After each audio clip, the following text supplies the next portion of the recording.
G'day, listeners. Welcome to Bar Karate, the sailing podcast. It is another week down, another week of sailing to talk about. I'm very excited to be here. My name is Jordan Spencer, and joining me is my good mate, Mr. Brett Perry. Greetings, Exalted One. I've decided to apply for a new job. Oh, good. What's that? I'm going to be selling beer. Yes. Yeah, I got the job. A very famous brewery. Yep. And I've decided that I think that's where I'm going to head.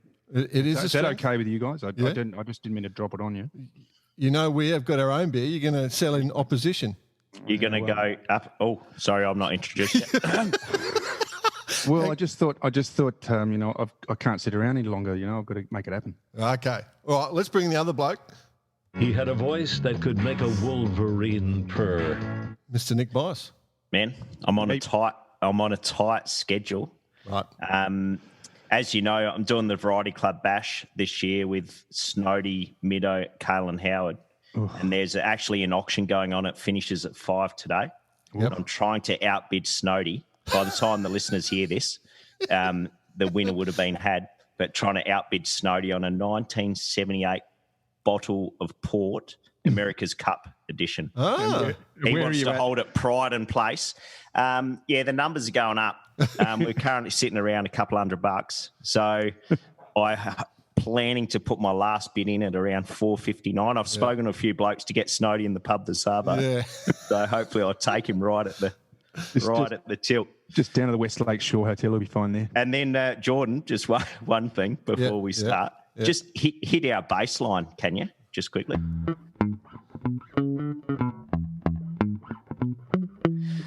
So you'll like this. As you know, I've been playing social basketball. Oh, no. And in defence, you come down to the key and stuff, and all these guys that know about basketball and stuff, they're yelling to me, baseline, Bicey, baseline. And all I can think about is that bloody music.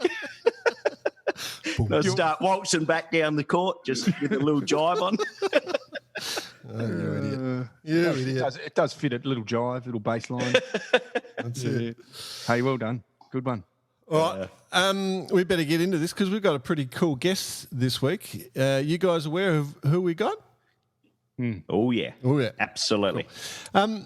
So this week was motivated by an anniversary. It is 1, 2, 3, 4, 5, 6, 7, 8. It's the 8-year anniversary of this person winning their gold medal at the Olympics as of right now. So we are very excited to introduce Jules Lijia. I think I mangled that a little bit, otherwise known as Lily in Western terminology, from China, the gold medalist from 2012, bronze medalist from 2008 in the laser radials. Lily, welcome to Bar Karate. Thank you very much. I'm very happy to join this podcast and hopefully to share some of my stories to all sailing friends. Thank you again. Oh. Hey, Lily, can I just start off by asking, are you an avid listener of Bar Karate? Yeah, I've subscribed it from the end of last year. And I think personally, because I started to do a bit of media, and then I would like to learn from you guys. So that's why I'm listening actively to any sailing podcast. So I've never missed one episode. And especially when I listen to some of the sailing friends I personally know. Yeah, great interest. Fantastic. And just so you know, you don't have to buy a T-shirt off the website because your merchandise pack will be coming soon, okay? I'd just like to step back a little bit. How's that learning thing going? What are you learning from us? Yeah. Mm-hmm. You are? Yeah. What, Lily, what have you learnt from listening to Bar Karate and how to be a better journalist? I think personally, one of the thing I need to improve is obviously my English, because my main work is to the Chinese audience, And then when I started to do the laser sailing podcast for ILCA, International Laser Class Association, I think my biggest barrier probably the English, because that's not my mother language. And but still, I feel maybe because of my passion, similar to yours, to bring the good stories behind sailors to more people who are interested in this sport, and then encourage or inspire more people join our big family. So yeah, I think what I do is very similar to yours, and then I enjoy your stories, and I want to also share to as many sailing friends as possible. Wow, that's very cool. I was gonna, but it's fair to say to learn more English or better English from listening to us. We're probably not your best teachers in that respect. Australian English, it's not the best. Three crazy Australians doing a chat. It's probably, Yeah. I'd love to hear your podcast to hear what you'd picked up from us. Yeah. G'day, mate. I think I still need to find the sailing specific also to improve my sailing knowledge as well. Because for my sailing career, I'm very one-way oriented, mainly the single-handed dinghy from Optimist Europe and the Laser Radial. I haven't tried any other boat seriously, just occasionally for fun. I don't even know how to adjust the spinnaker, for example. Wow. And I've tried a little bit windsurfing.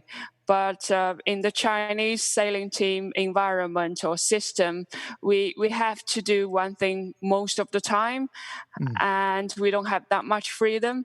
So that's why I feel a bit ashamed that as a professional or Olympic sailor, I don't know how to sail many other boats. I don't think there's anything to be ashamed about, to say that, just to be honest. But I was just saying that earlier before we came on air, how I did spend some time in Qingdao, and we went to see the volleyballers training. And one of the things that was really quite stand out for me, I was mentioning it to Nick, is that the person that was sort of doing the sets was just doing sets all day. The person that was doing spikes was doing spikes all day. The person serving was practicing serving. And then, so it's like you're saying, you just focused 100% on your discipline. That was it. Yeah. For one thing is we have to obey everything from what the team set to us. For example, the plan, the training, and we can't really say no. Otherwise, we will be punished or being excluded from the team. But the good side, if we are positive, is that we don't need to worry about anything other than training and racing, and then we don't need to think about the financial thing because everything's covered by the state funding. And my parents never need to pay a penny for my whole camping, for my whole sailing career. But there is a price to pay, which is freedom.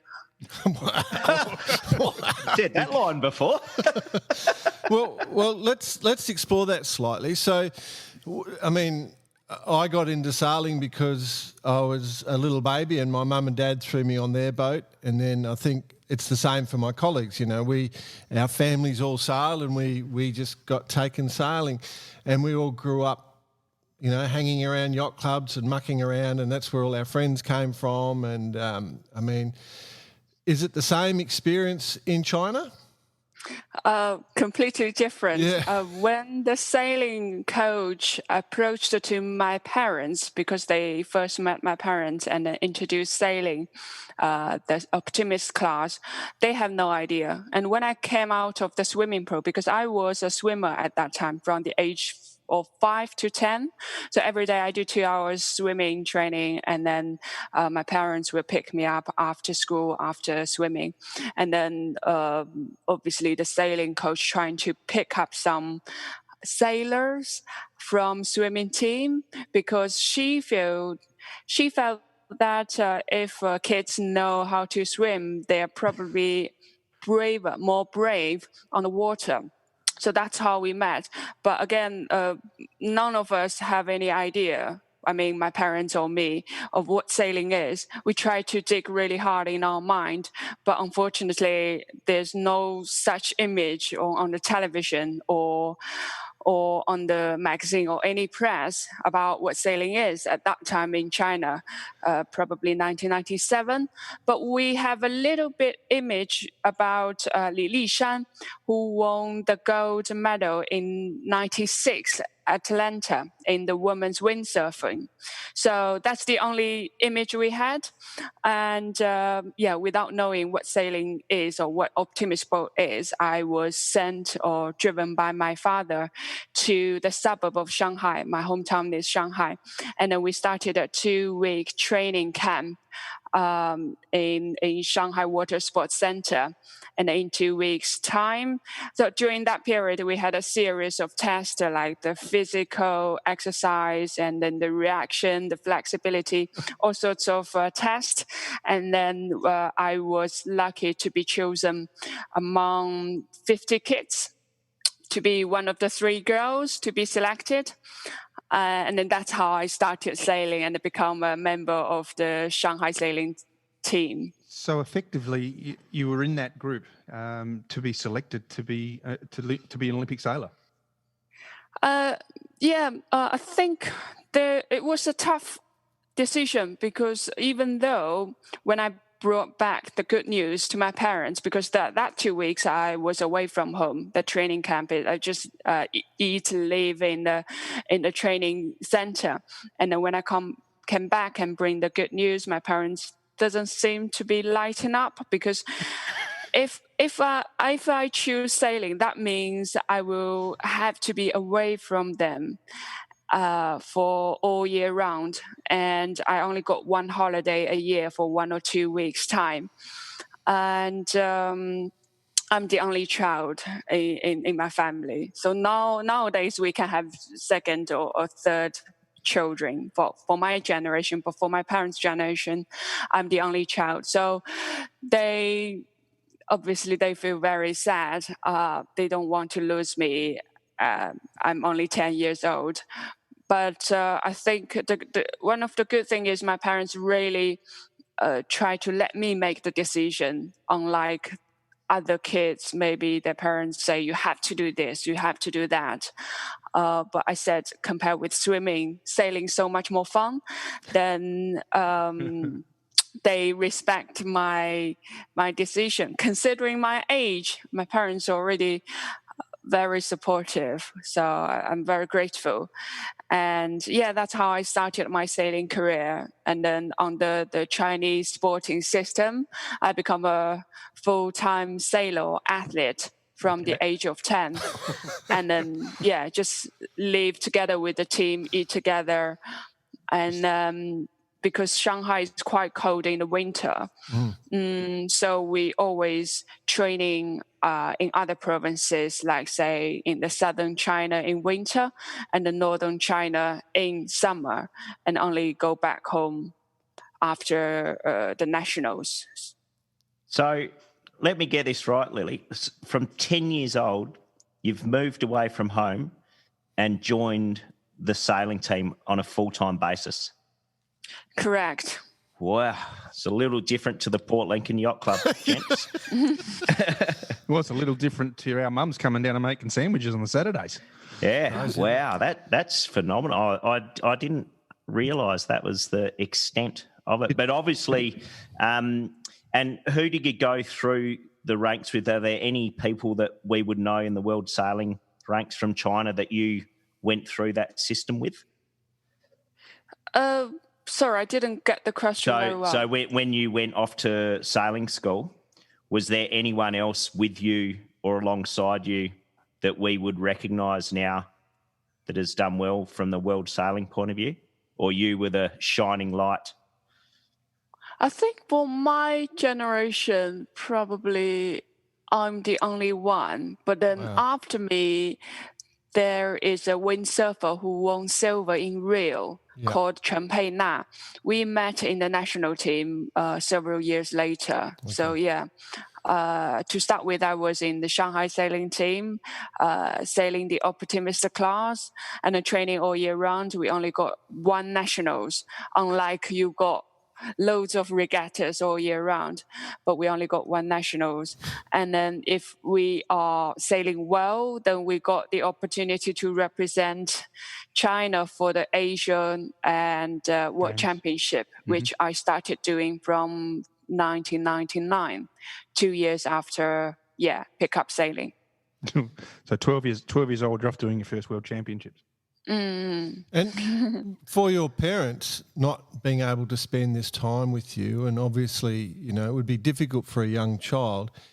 Did things change? You won the world champs in the Optis in 2001 and 2002. So only a few years later, 4 or 5 years later. Did that change your parents' perception, or did that make it feel like it was worthwhile, the sacrifices then, or is it just it's just a result? You did what you were asked to do and you did it, sort of thing? I think for my parents, they would definitely feel they experienced a lot of downtime without their little daughter, and then they can't have a second child, so to speak. So even though I gradually pick up more gold medals in various events, but to them, probably they could feel, it's a shining lily. They are very proud of their daughter, but it's everyday life that counts to them. So It's a big sacrifice. It is an amazing. They even considered of adopt a baby. Wow, to replace you. Yeah, because they feel so lonely without me being around. So how many times were you seeing them a year? Like you said, you had 1 week or 1 week here, 1 week there. How many times were you actually seeing? Were they not able to come to any events at all, or? Probably just 1 or 2 weeks, depending on how long our holiday was. So they didn't come to any events at all. Oh, they were not allowed. So it's like a semi-army system that we can't go out and then they can't go in. Yeah. Wow. So throughout my sailing career, my parents probably only been to watch only watched the one event. Wow. I guess they've got it all on video. I mean, you must show them a lot and go, look, or when you have your slide nights with the family and say, look, this is the gold medal race. And I try to teach them how to understand when they watch on television, but it's still too difficult for them to grasp the whole meaning or how to count it. But they know how to look at the results, even though my parents don't know any English, but they are very good in searching for results in the international event now. Okay. Yeah, sure. So people taking up sailing in China now by themselves, or is it all still about making the Chinese team? Is there leisure sailing in China? Yeah.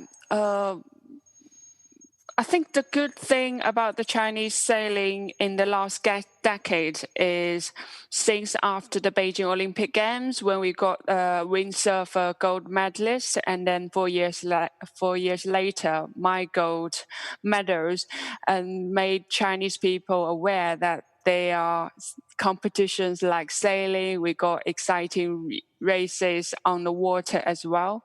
And maybe from 2008, more and more Chinese people learned our sport. And then from 2012 onwards, people are not satisfied just to know or understand the sport. They want to try. So that's why in the last decade, more and more new marinas being built and sailing clubs being founded, and I'm very pleased to see a lot of club sailors now growing up, and then with the revolution of the Chinese Yachting Association, the club sailors now got the opportunity to compete together with provincial or national team who's campaigning for the National Olympic Games. If they are good enough, they can represent China for the international events as well. So I don't have the exact number, but I do believe that probably nowadays in China, there are more amateur sailors or club sailors than professional full-time training sailors. Well, that's a good thing. Just quickly, you obviously don't spend any time on the water anymore as much as you used to, but are you involved at all with the selection processes or forms of training, or do you do any speaking to potential athletes or sailors in general at the moment, or do you don't have anything to do with that at all at the moment? I'm not involved in those at the moment, sorry. And does the similar system that you went through, Lily, does that still exist to the same level these days?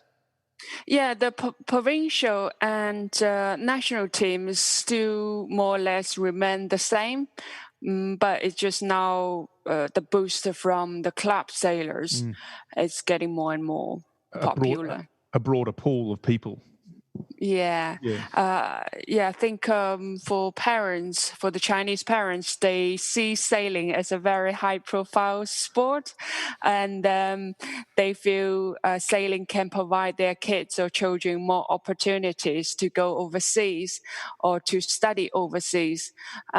Even though the parents still, like my parents, they don't know much about sailing, but they felt sure that it is a good sport to be picked up, and then it can be a good companion for the rest of their kids' life. And has that sort of paid true for you? Do you feel like it's opened the doors up for certain activities and things for you now? Can you repeat again? Has that opened the door up for you personally now with your career outside of sailing? I think yes and no. For one thing, I wasn't involved closely with any of the sailing clubs or the education system, but every time I go back to China, I got lots of invitation. I will go and visit certain sailing schools or sailing clubs and talk to the young sailors or amateur sailors and trying to give them a few tips, etc. What about the win for Dongfeng in the last edition of the Volvo Ocean Race? Did that have much reaction in China? Unfortunately, no. Probably, I think the press coverage is amazing. So we can see all press has released this news, but sadly didn't attract much attention of the Chinese people. Okay. So the Chinese still very much into Olympic sports or Olympic Games, but not into professional sailing events like the America's Cup or Ocean Race or Vendée Globe. Very low attention's being put on this or attraction to the Chinese people. Which is quite funny because when I would spend a bit of time there, we'd go in and we'd sit in the room and we'd meet the people, and we were talking about various activities that sailing could bring along. And one of the first questions that was always asked was, how do we win the America's Cup? That was the question all the time. I got it every time, and my answer basically became pretty straight. It was, well, if you've got $250 million, you could probably go all right. I was going to say, if you got $250 million, don't bother. But if you got 500, come and see me. Yeah. I think for the whole AC, if there's anything attract the community of the Chinese people, will be those luxury brands. Yeah, for sure. Yeah, that makes sense. Now, Lily, of course, I'm not sure if you're even allowed to speak this, but you didn't have an easy start in life. I mean, you were born with, I guess, is there only hearing in one ear and you're sort of partially blind? Is that correct? You had a... Yeah. Yeah. And so you've done all this... I only have half of the hearing of ordinary people.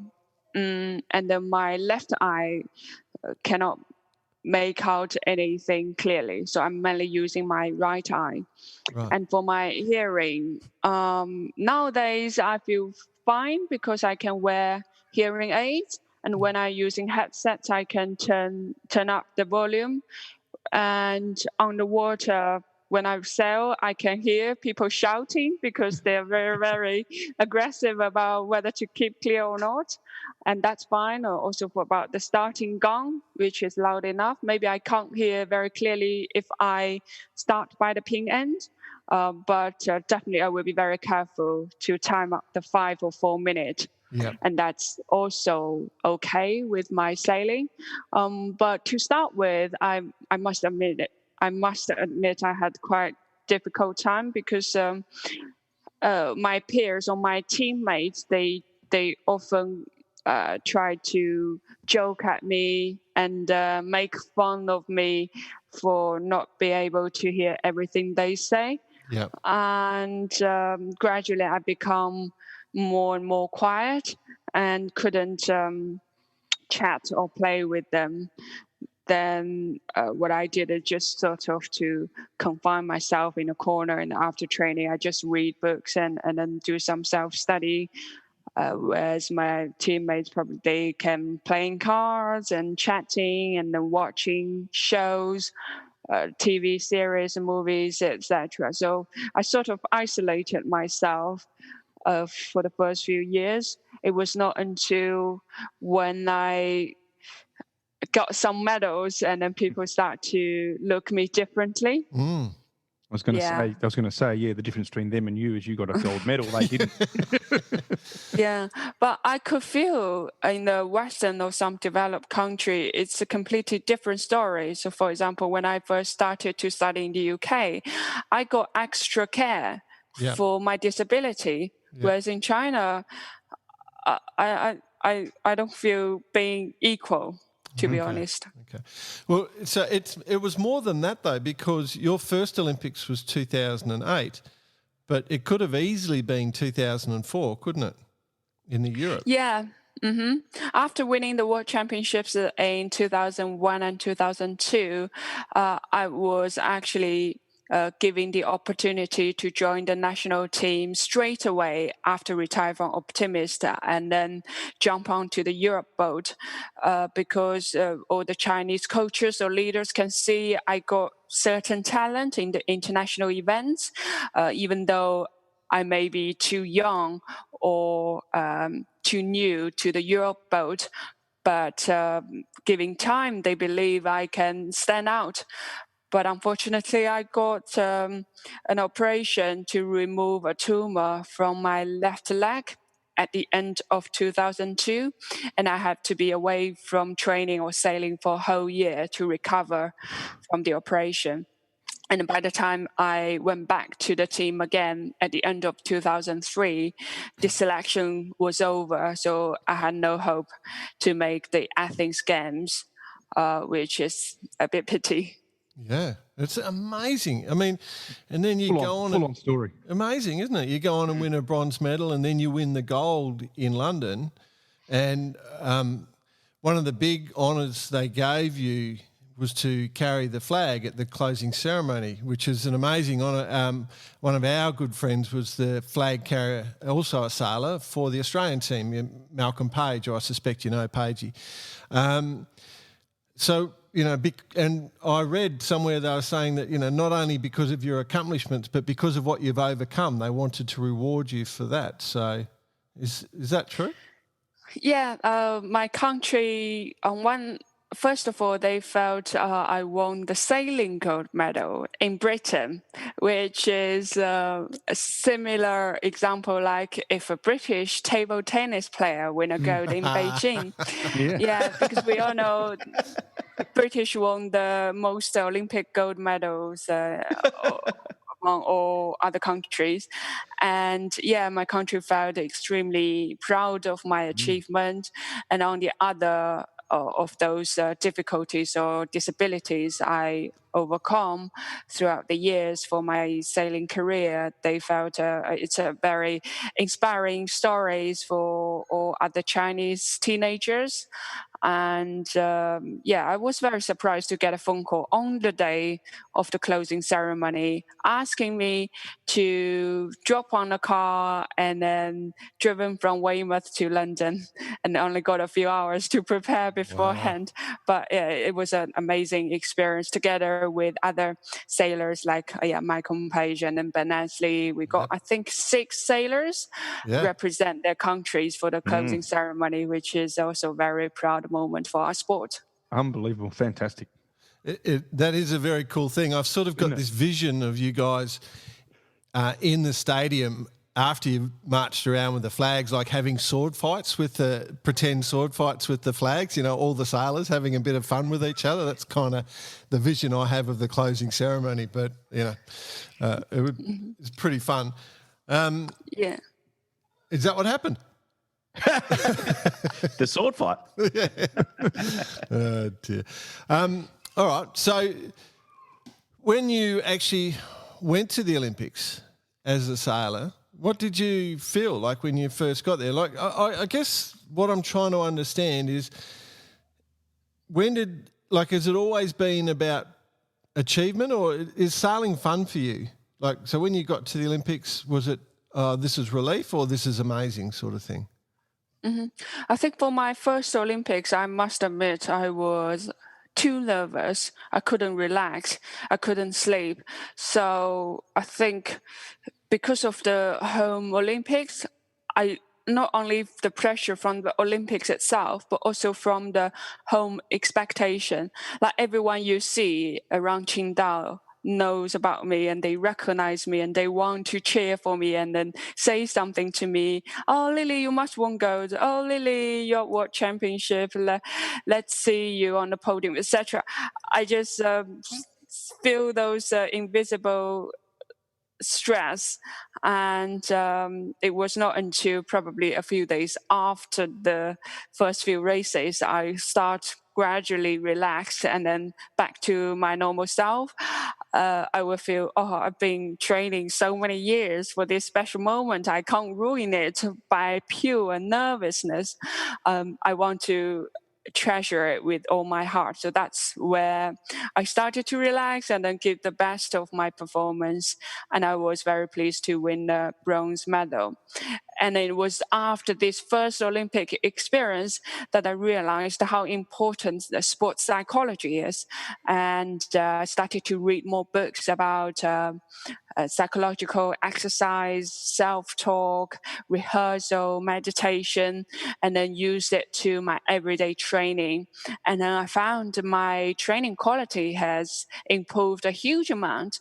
And I remember, one of the book, the sentence says, maybe physically you can only go to the Olympics a few times.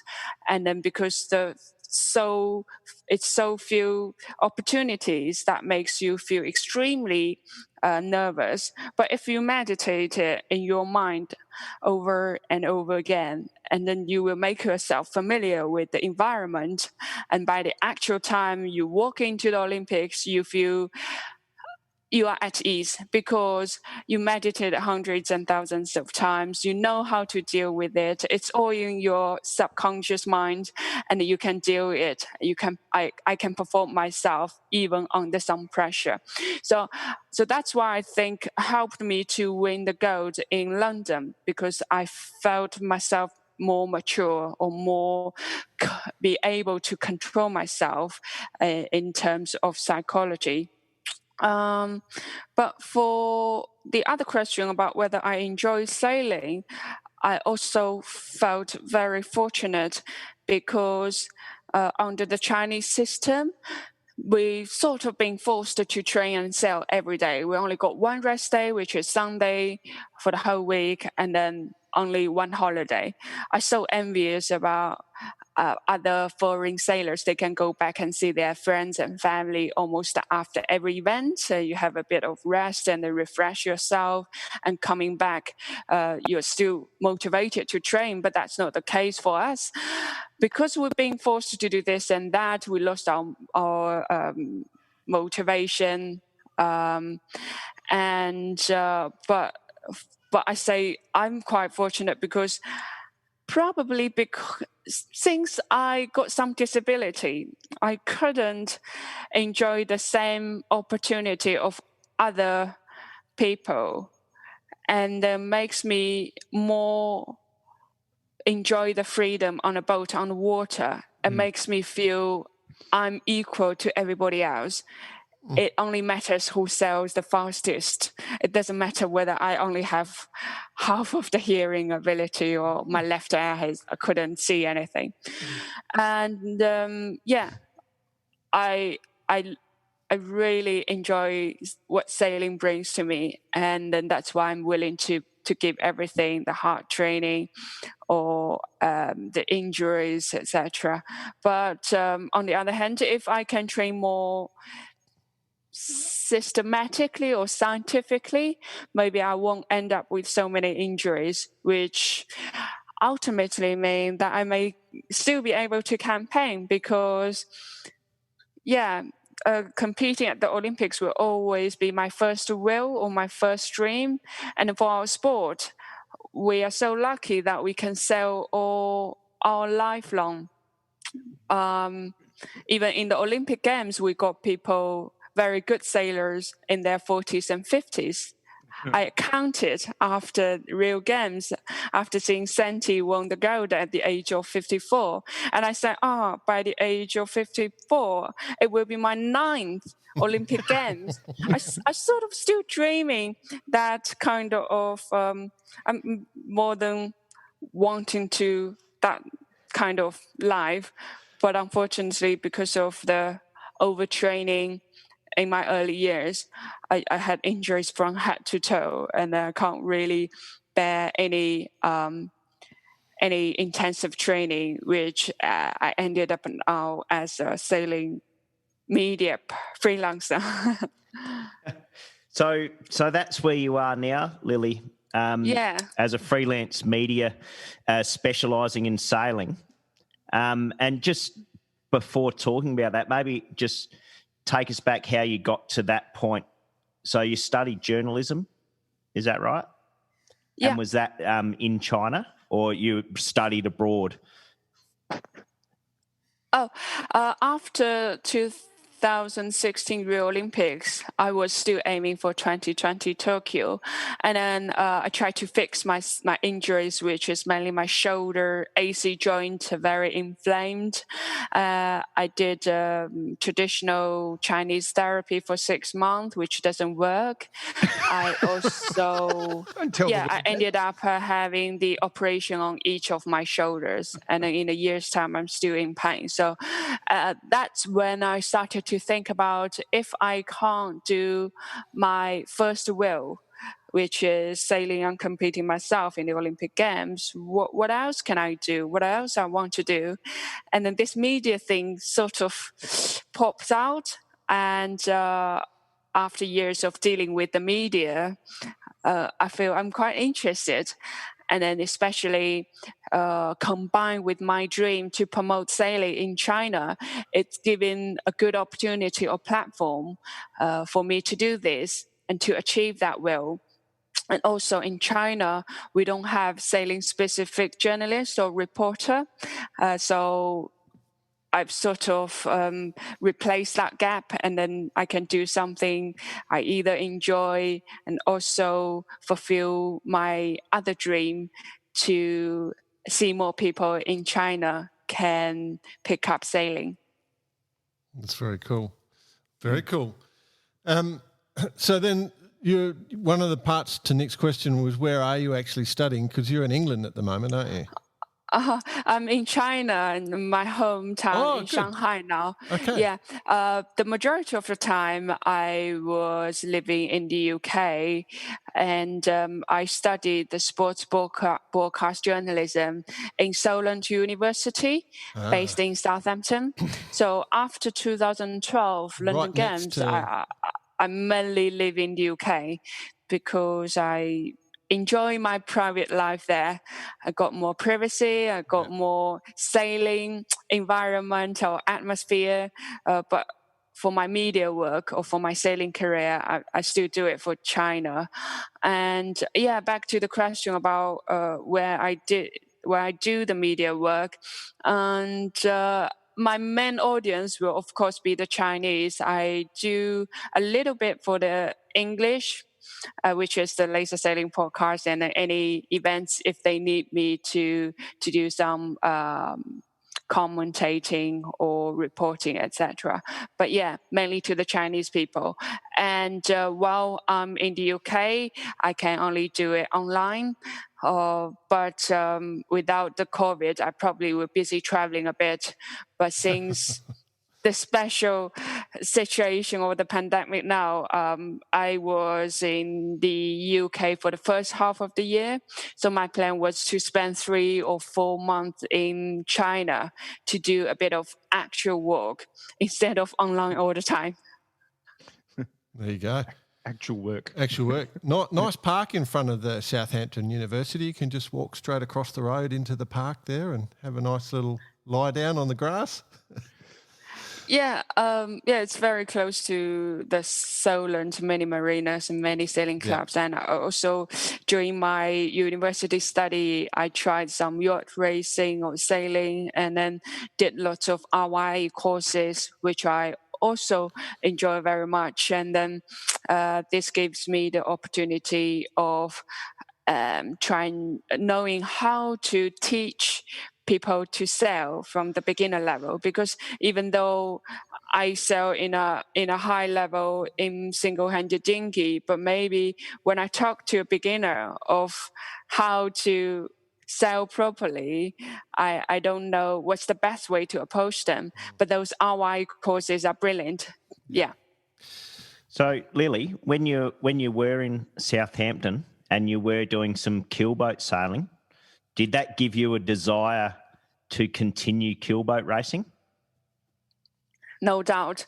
Earlier you mentioned about Dongfeng. Probably you don't know, I actually did some training with them in Portugal. Wonderful. Yeah. But just purely because my body won't support me or allow me to do this. So I'm like a glass girl, very vulnerable, being joked by many people. So if I spend a few hours on water, it's windy or it's cold, then my muscles start spasm and my neck will get stuck. So of course, as a sailor, I want to try some professional sailing, whether that be inshore or offshore. And again, if I can't do this, maybe that's make up my current situation now. Maybe just as a media role, in a different role, can still do something related to sailing. And I wish I can travel a bit to report those professional sailing events.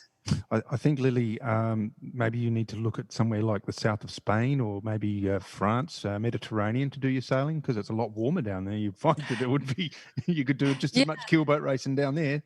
That's a good suggestion. I'm yet to try that out. There you go. Thanks for your tips. I think that might change your philosophy there a little bit about you being a bit vulnerable. I think when you get down there, you'll be right into it. Mm-hmm. Worth trying. Definitely going to. I think there's room here, Lily, that you could have a great commentator's career and you could see yourself in a commentary box next to Jordan Spencer, the second best commentator in the world, sailing commentator. So keep that in the back of your mind. Yeah, would love to. Actually, on the whole boat thing, if you could sail any boat on the planet right now, is there any boat that really you want to try that excites you when you look at all the sailing boats that are out there now? You mean for any sailing or Olympic any sort or of sailing? professional? Any sailing. If you could what boat would you number one like to have a go and sail on? The ocean race. You'd like to do the ocean race? There we go. Good answer. Yeah, I want to sail around I'll send the you 2 world, T-shirts. but probably too ambitious to do the Vendée Globe. So the first dream will be the ocean race, Right. or maybe the Clipper race. Yeah. Well, obviously, with the move with the ocean race going to the 60s, they need smaller crew now. The size of the crew we think is going to be a big thing. So it could work for you. You're actually, when I look at your body size, you're actually kind of the perfect size for a laser radial, aren't you?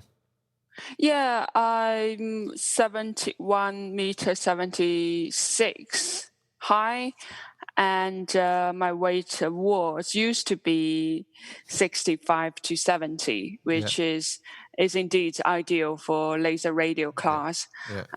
But I remember when I was sailing Optimist or Europe, I need to lose weight.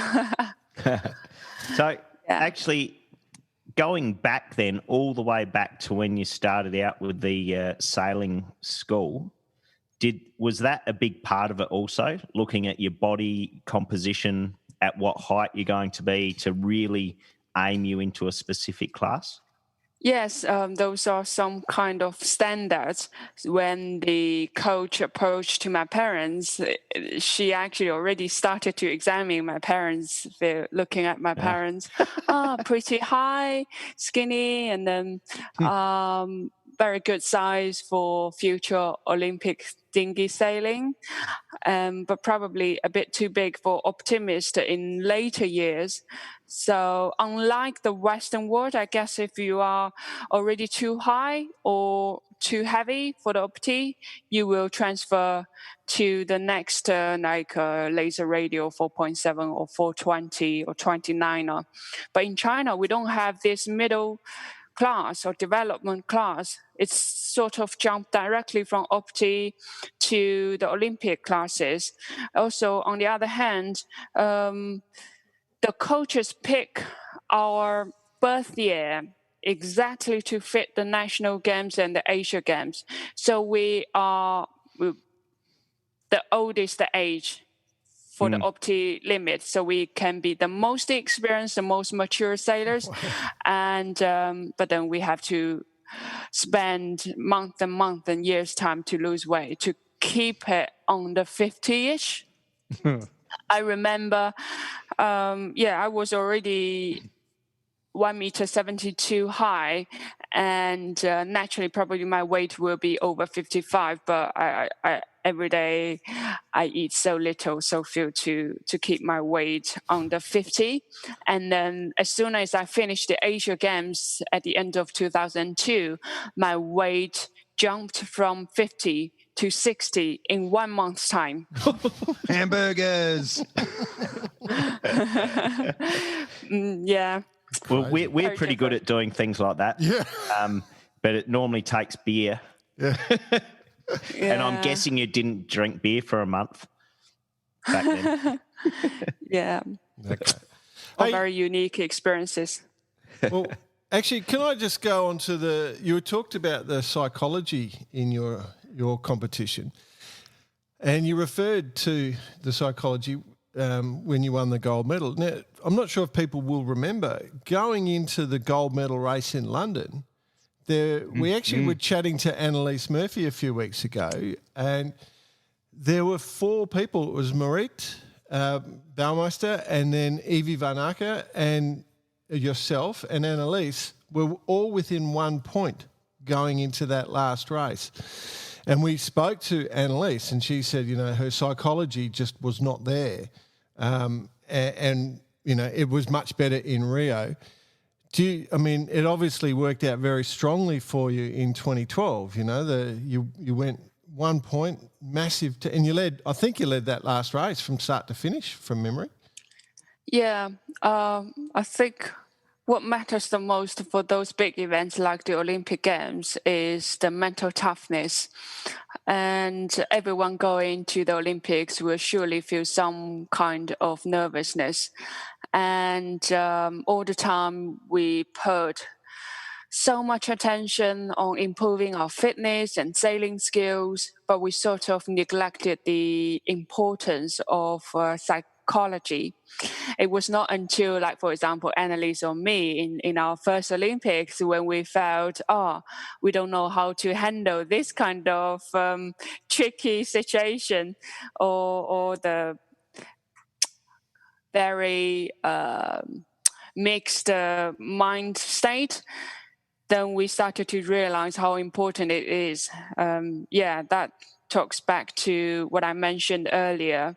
So after Beijing, I started to do meditation almost every day.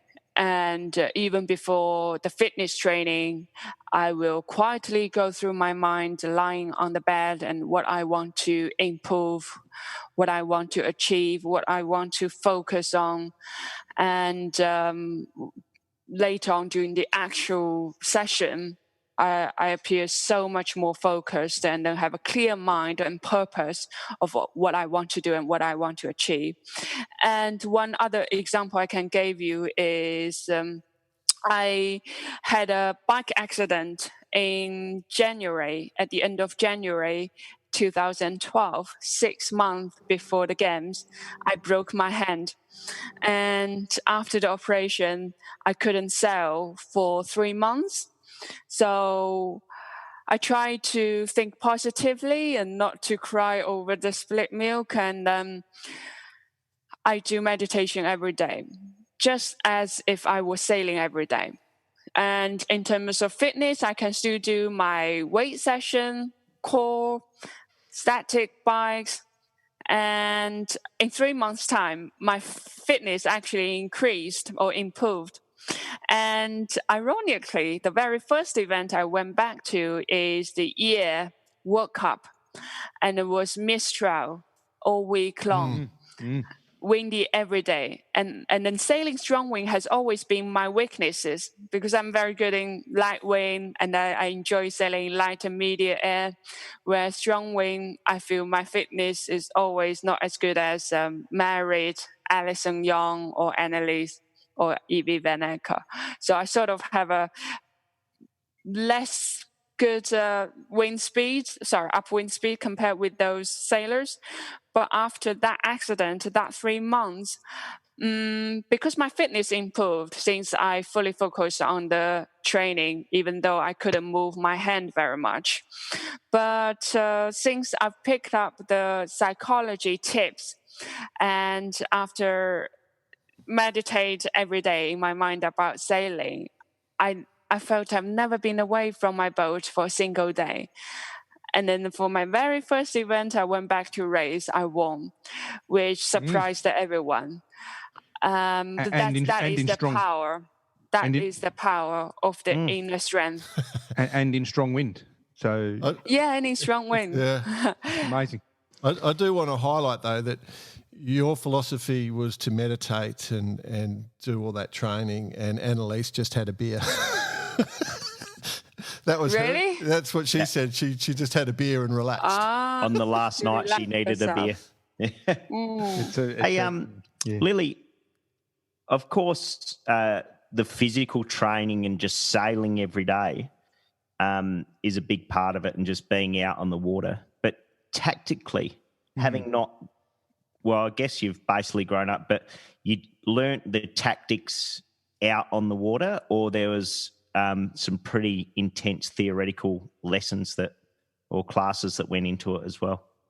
In China, my coaches actually haven't sailed a boat. They coaches or teachers.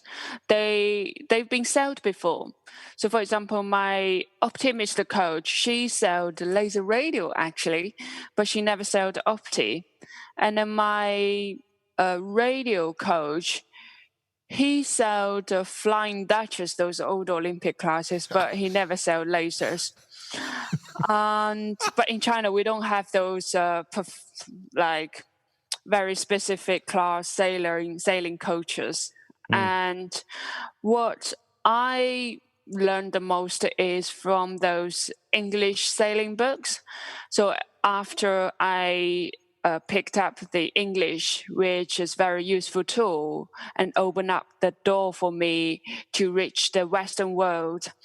And instead of dig and explore myself in China like everybody else, I suddenly felt, I picked up this knowledge and that knowledge, which already being explored, already being discovered by Western people, and I can just pick up here and there and then try out on my own sailing.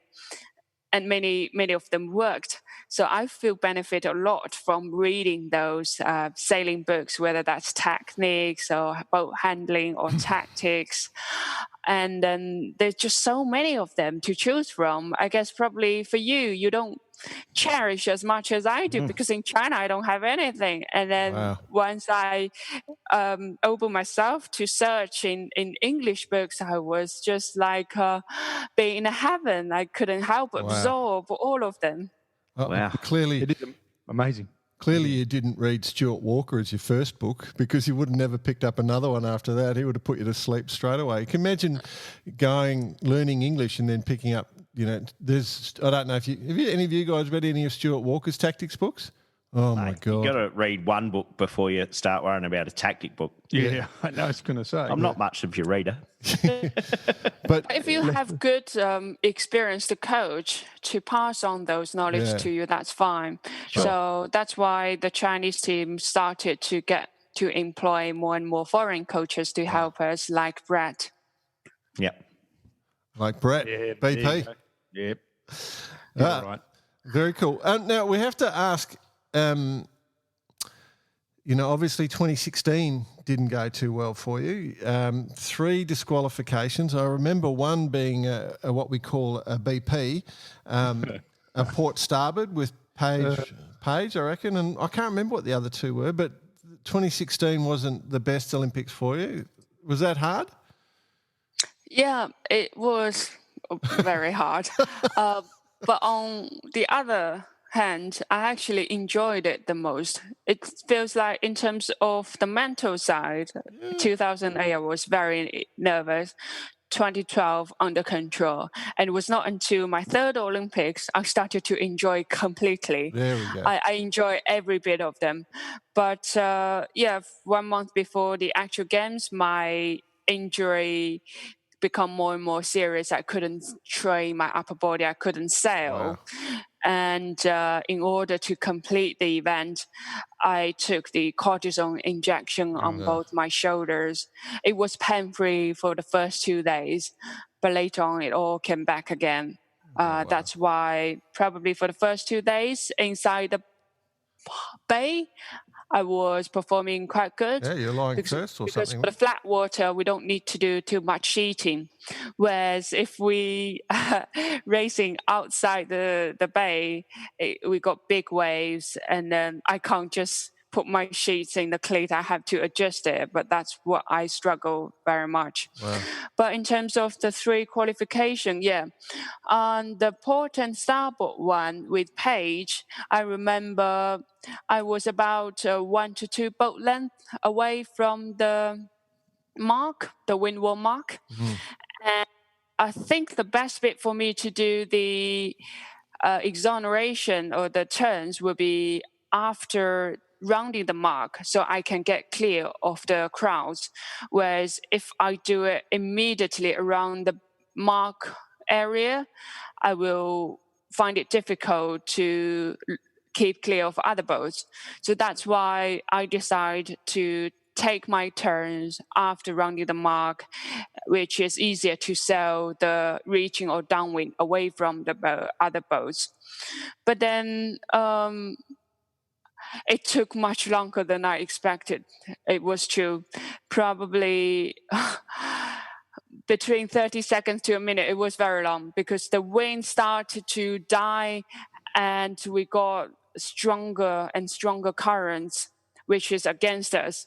I think that's probably the reason, even though I did my turns, I was still disqualified, which I do feel a bit unfortunate. A bit ripped off. Bit ripped off. Say. That's the word. Yeah, that's there's an Australianism for you. Hey, let's focus on something positive. So, who's the people you've become closest to in the world of sailing? Because you're a friendly person. Who are the people that you've become best friends with? Probably Evie Vaneca. Yeah. I don't know how. It just happened to be, our boats happened to be parked together for many events. And then while we were waiting for wind, we start to chat. But I don't think I I hope that I can socialize a bit more with other sailing friends, even though we are rivals on the water. But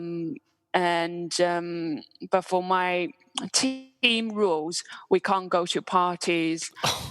Sometimes we skip the opening and closing ceremony, which is they sort of deprived of all the fun experience from us, and that's why I feel a bit sad that to see all the sailors going out for a drink. It was not until when I started to study in the UK that I had my first taste of beer or cider. Wow. And I enjoyed the time in the pub. Beauty. Yeah, you are a sailor, Lily. Yeah, no matter you see. what your upbringing is, and if your parents went into it, but you truly are a sailor. That's great. If you enjoy having a beer at the pub, fantastic. Yeah. Probably the good thing is it's still not too late for me. I can start to enjoy a bit more socializing, sailing life with other sailing friends. I think you've got a lot of catching up to do. The good thing for you is, Evie has a very good record as she does a lot of commentary for ISAF. So, you might end up doing some together. She did all the commentary for the World Sailing World Cup events, and maybe she was planning to Tokyo as well. In terms of English commentary, I'm not very confident. I would be. If I was you, I'm really impressed with your English. I have no problems. I think you'd be a fantastic commentator. Yeah. I probably feel I would be in a better position to talk to sailors and interview them. Yeah. I think that's the right start for you. Put it this way, Lily, and sorry to shut you down there, Jordan, but if you and Jordan were sitting in the commentary box, your English would be fine. But if you had to do it in Chinese, you'd leave Jordan for dead. That's it. I guess there's no shortage of English commentators. That's right. But only one or two Chinese. So I'd better stick to my Chinese audience and provide them the service. No, that's what I was going to say. I think you provide a character, and I think that's the good part about our sport is that all these different personalities, accents, be it accents or personalities. I think that's what it's about. Actually, Lily, I should send you some photos of Evie after her and I sitting next to each other in a commentary box for a week. There's her photos. Ears were bleeding. There's blood literally coming out of her ears listening to Jordan day in, day out. There's a photo of her strangling me and a photo of her trying to stab me with a pen. So Really? No, in fun. She's a lovely lady. No, lovely lady. Yeah. I like her character very much. Now, one of the things that we're sort of very close to the end of the time that we've got. One thing that the Chinese have always been really, really good is they sort of westernise for us. So all three of us in the bar karate team, we've all been to China a bit, and multiple times going to China, and often someone like you also might use the Western name of Lily, and we don't have a Chinese name to give back. We've never thought about that, and maybe it's time we return the favour. Could you suggest any Chinese names that we could use for ourselves? Yeah, sure. I'll try and see if you can pronounce it correctly. But it's very close to the English pronunciation. So Jordan Spencer is 乔丹斯彭塞. 乔丹斯彭塞. I'm loving this. Come on. And then for Nick Bice is 尼克比奇. That's a beauty. Nico Bici. It's quite similar to in Italy, Bicce. Yeah. Oh, really? Yeah. And then for Brett Perry is 布雷特佩里.布雷特佩里. Yeah, 布雷特佩里. Let me repeat again. 乔丹斯彭塞, Jordan Spencer. Nick Bice, 尼克比奇. And Brett Perry, 布雷特佩里. You love got it. that? Yeah. Got it. Let me repeat it back. Fantastic. Bloody Pelly. Chowdon. So next time you go to China, you can That's good. tell people your Chinese name. That's very good. Thank you very much. Actually, ask Nick what bice means in Swedish. Swedish. Yeah, it's the term "bice" in Swedish actually means shit. So whenever I am in Sweden or doing any talks or anything, and my name comes up, there's always a little Giggle. laughter that comes across the crowd once they start getting it, and you see them poking their friend next door, and then they all start laughing. So it's a pretty good icebreaker, I must admit. How do you open the speech up? Yeah, I got it. I know what it is. I know what it righto. means. Yeah. I'm hearing you. What's the name head in? What's the word head in Swedish? Do we know that? Head. 'Cause I'd like to call you bice head in Swedish. Yeah, I'm sure you would. You've got a much bigger one. Just remember that. All right. Well, being childish now. Hey, any other questions for our fantastic guest, you two? Just one final one from me, Lily. Is there anyone we should watch out on who's part of the Chinese regime that might have been listening to this, and we may have let a little slip of the tongue saying that there were certain things different to the Chinese setup to the Western civilization setup? Do we need to be aware of anyone coming down on Baccarati? Maybe, for example, my windsurfing friends, Chen Pei Na. Okay. He speaks okay English, but in terms of other sailors who may speak fluent English, one of the girl named Song Kun. I'm not sure whether you're interested of more amateur sailors who's sailing around the world the whole legs for Clip Around the World race. Oh, yeah? Okay. And I think those boys who sailed with Dongfeng, they all speak English. Yeah. And then considering for the last few years, they gained quite a lot of experience with those foreign sailers. Yeah. Including They can be- swearing in French, I believe. Yeah. I think both Pascal and the skipper, Charles, they're all very good people. Actually, Lily, I'll tell you a thing of interest that happened to Nick when he was a child. He got selected by the Australian Sports Program at the age of 11 to be to try out for our national table tennis team, and he got booted after 1 week. Oh, really? He kept trying to do naked laps of the table. Here we go. Wow. Don't listen to him, Lily. Don't listen to me, no. Making stories I up. still wish I could watch the Australia Open one day. Oh, the I'm Australian sorry. Open. The Yeah, tennis? sure. In the tennis?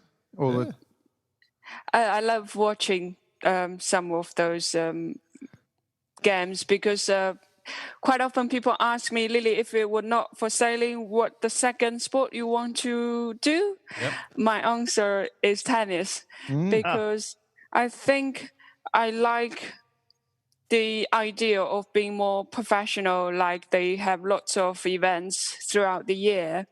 Whereas when I was a little sailor, I always dreamed of doing more and more events, but very limited opportunities. But I saw, wow, those tennis players, they got loads of events to choose from.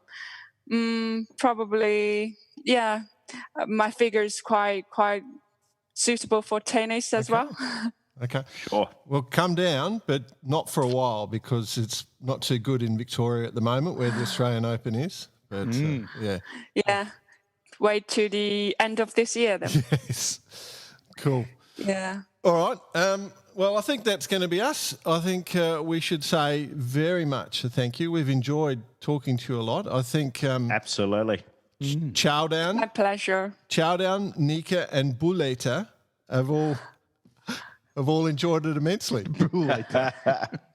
Yeah. Hope I can meet you in person next time I travel to Australia. Absolutely. We'd love it. Be sure to do that, Lily. Okay. Thank you very much. Make it a plan. Yeah, you've got to buy me Australian beer. Oh, We can do that. We know someone in the game. Yeah. we can probably do one better than that. Thank you very much as well. Good on you. Good on you, Lily. Thank you, Lily. Cheers. Thank you very much. Bye.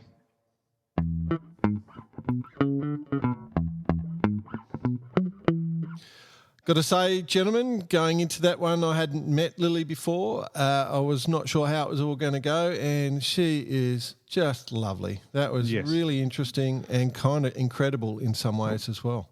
I've said it, I think, 3 or 4 times during the show, amazing.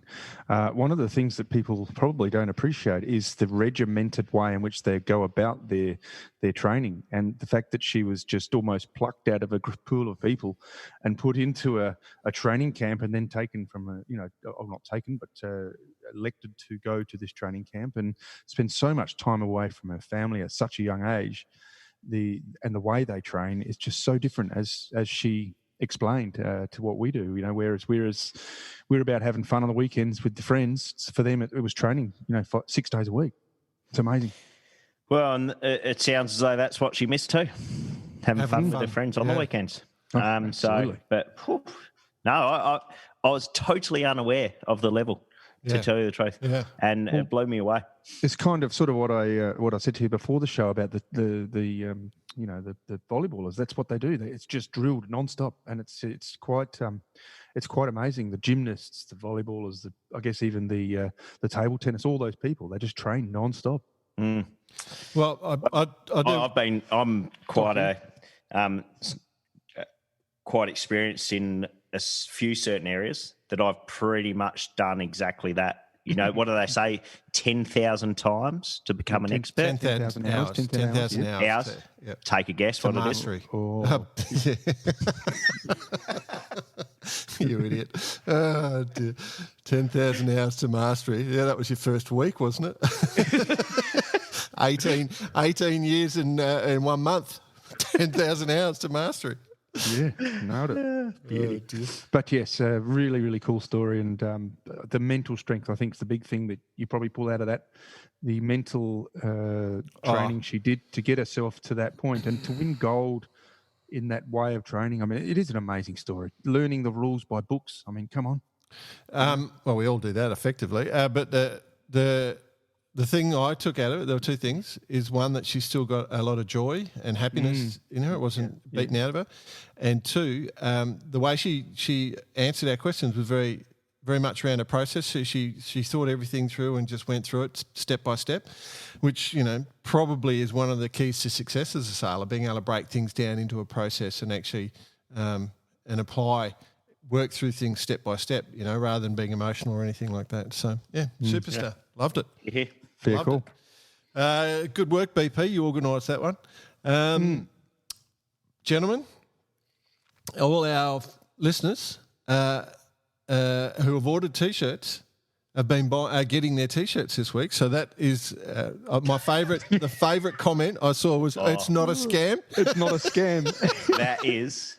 I've got to have to rank up there as one of the greatest comments we've seen ever on our Facebook. I can't believe it. It's not a scam. My T-shirt hadn't arrived. Well, it was sent to me as a message. Yeah. And then I thought, we have to publish this. Yeah. Oh, and well so done good. for it. It just gone absolutely nuts. I shared it off to my other places and it's just gone. The other thing about these shirts is they look good. They look really, really good.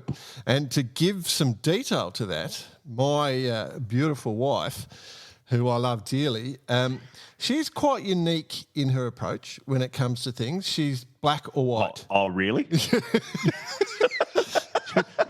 Hence from the body of the same name. Hence being your wife. What are you saying? Well, I'm saying she's very unique. Oh, yeah. Things starting to come together. Yeah. No, anyway, so she, if she doesn't want something, if she doesn't like something, doesn't matter how much she cares about it, it's not happening. And a couple of times I've tried to show her a T-shirt, she'll go, oh, you like this? You like this? Nope. Won't. There's no way I can swear. And I bought her a Barkarati T-shirt. And I was thinking she'll never wear this. And she's got it out. I've got it out and I showed her and she's tried it on and she's gone, geez, this is good. This is good. Can I get another one in a different colour as well? And I'm going, yeah, you can do whatever you want. We own the company. So if you're interested, but I think they're almost gone now anyway. So we'll have to do another run. Literally only got a handful left. But I've become the Henley South newsagent's guest customer this week. Yeah. And got a free hat out of them. Got a free hat. Yeah. Henley Sharks. So they're good at passing out their. They're good at passing out their merchandise packs. Then. Yep. Yeah. Spend money. Good way. Hey, actually, on that, so I guess if we sell out, and people want them, we'll go and print another batch, but. We're also going to the artists now to come up with the logo for the beer. That has to be, we've given a pretty defined request as to what we want. We won't tell you what it is yet, but maybe we'll do a few T-shirts with the logo. That includes you too, BP. Yeah, I know. Oh, yeah. Don't worry. Why do you think I've got a job with an opposition brewery? Well, what do we want to tell BP? What about the beers? Let's just explain what's going on. What, should I ring up the brewery and tell them I don't have to work because I might have another job with another brewery? Well, no. I wouldn't get too carried away just yet. Yeah. All right. But so I can go to the induction week then? I think maybe next week we'll explain in a lot more detail. But put it this way, we've been working quite closely with a brand expert who has given Barkarati Lager its own language. Which is language. Blows you. It literally blows you away. Yeah, and it's a surprise, BP. Yeah, because we're going to read this out to you live and to the listeners. No, not yet on the show. Yeah, and to listen to this, and I put it this way: I read it to my wife, who doesn't drink much at all, not to mention drink no beer at all, and she's like, "Oh, yeah, I really want a beer right now." Absolutely the same reaction with my wife as well. It was incredible. And I've sat through probably 30 years of lifetime of this corporate, where you go through all these corporate sort of things, and it's the first time I've walked out and just going, holy dooly. And whatever we spent on that was worth it, Bossy. Whatever we absolutely, it was amazing, amazing. Wow, now it's just dangling a carrot in front of my face. You know, it's like another week for you, BP, before you know. What's another week? Who cares? It's bloody been a year so far. Hey, I've got a question for you. Moving away from beer. So, as you know, I've had a few people I've coached for a long time, and one of the kids I've coached, James Hodgson's, and he's gone on and won a couple of the World Youth Match Racing Championships, and now he's part of the CYC program for the Youth America's Cup. And they're trying to raise their funding in a world without funding. And he was trying to explain to him how it works and what he needs to do and how they reach out. So they need to raise a bit of money to go and do this. And if you're listening and you want to get behind some of the future superstars of our sport, then just contact us and we'll put you in touch. Absolutely. But like I was trying to explain, you need to try and find brands that were looking for a youth-orientated market that want to reach a global audience. And also the element around, you know, I'm not sure we're going to be able to do the entertaining clients. I'm not sure that's going to be able to run in New Zealand. But like from a sponsorship perspective, what do you think these teams should be considering? We've got all these young kids who've focused on sailing. Now they've got to get the money to get to the event. What do you reckon they should think of? Is this your pitch for Barkarati to sponsor one of the youth? No. We America's Cup teams. Barkarati loses money. I'm not going to make us lose any more. For me, it's about what can they offer. I mean, take away the whole corporate bullshit, right? Of course, that is important, but it's what can they offer in an experience to the people that are going to get behind them. Yeah. As when I mentioned the corporate bullshit, like here's the check, go and do what you want to do. But what can they offer to someone as their experience, and a great experience for being behind such a team, such an event. For me, that is the golden. What do you call it? That's the ticket. The key. Cause it can't. Otherwise, it's just the same as everyone else knocking on all the other corporate doors. Otherwise, it's just a brand on a sail burning around a harbour somewhere. You know, there's some sort of connection to the. Which is still good. Yeah, it's still good, but it's utilising that and pulling it into, as you say, an experience for whether the company, or obviously the companies would be looking at the global sort of thing, and what they can offer that in return. I guess that's the key to it, isn't it? Yeah, it's interesting, isn't it? So with we've got direct experience on the Volvo. Like, for one of the things I had to do was I'd host all the VIP rooms where all the corporate sponsors would bring their guests and try and do deals. So I saw pretty much every deal that was done in the ocean race, and I think that's where the real strength. People don't understand. It's not about getting your face in a magazine or your logo up. It's the actual. That's right. It's the actual deal. Like when you're out racing on the boat, and they're there, and then they've got somebody they want to do a partnership with.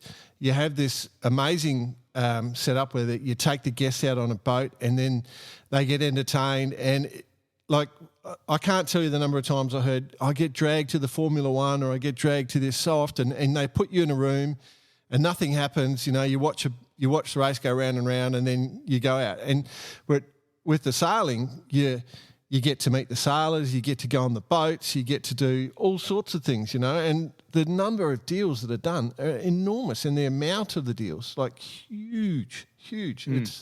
So that's the message I reckon they need to understand if you're going to go to sponsors, you've got to have that ability to explain that corporate side. I'm a bit worried about the America's Cup with New Zealand shut down, whether they're going to be able to bring guests in. Like, so you may need to get an Australian New Zealand company, and then they can or an Australian company that's trying to crack space into New Zealand, rather than a global company at this stage. But anyway. Yeah, it's going to play a big factor, isn't it? Yeah. I mean, and a lot of prestige brands that are starting to target a youth market, like a lead-in brand is what I would be targeting. So it's interesting. But if any of those brands are out there and want to sponsor any of those teams, any of the teams, we know them all, just you can reach out to us and we'll make it happen. But I just wanted to discuss that because I've had quite a few hours of conversations around that. But I think that's the critical thing. Our sport offers so much more than any other sport. That ability to close a deal is like I've never seen anywhere else, and people don't understand that. Yeah, here. I reckon I've seen well over $1 billion in deals written over the years. So I'd be pretty confident saying that. Just amazing. It is.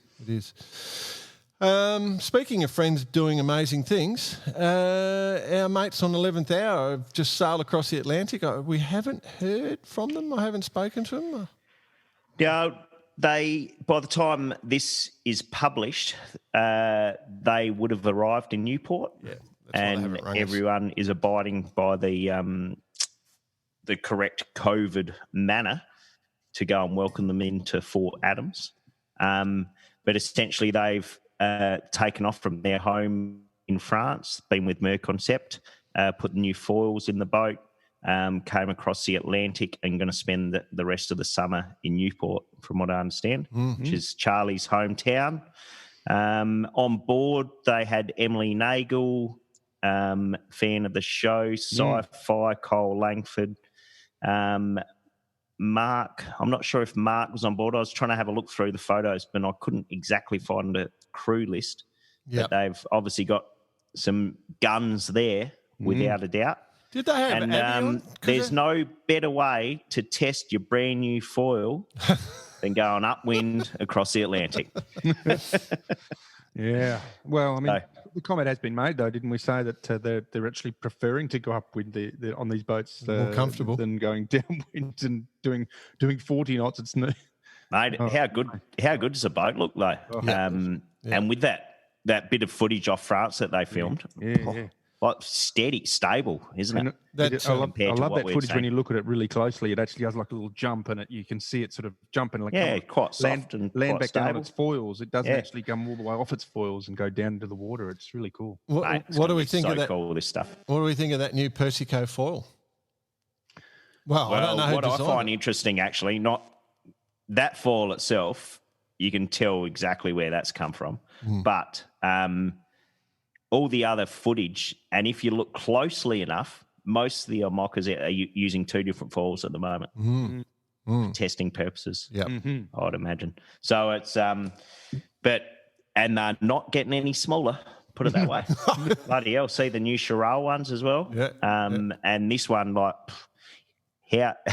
And Coxie and I have often joked about this. It just turns into a docking nightmare Could you of imagine? these boats. Like for the ocean race, for the Vendée's fine because you're not stopping anywhere. Yeah. Come the ocean race, try to dock these things. They got a bloody wingspan of 13 meters. Well, I mean, some of them you can retract fully, but like the new ones on 11th hour with those little they winglets, hang out enough. Exactly. you can pull them in, a metre maybe? I don't know. I'm sure Somerville's sitting there at the moment going, "Shut up, Jordan, you idiot. They do this." Well, it doesn't matter when it's set out the water on the windward side anyway, right? So, yeah.